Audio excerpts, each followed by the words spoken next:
চল আর দেরি করিস না। আজ এই যমুনার ঘাটে অনেকদিন স্নান করি না।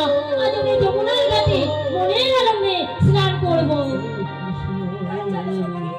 হরি হরি হরে রাম হরে রাম কৃষ্ণ হরে কৃষ্ণ কৃষ্ণ হরে রাম হরে রাম রাম। বলি এই ললিতা, এই বিশাখা, বলি চল না সখী আমরা যমুনার ঘাট থেকে একবার সাঁতার কেটে আসি। চল চল, অনেকদিন ওই পারে যাই না। চল আমরা সবাই মিলে আজকে ওই পারে সাঁতার কাটতে কাটতে যাবো।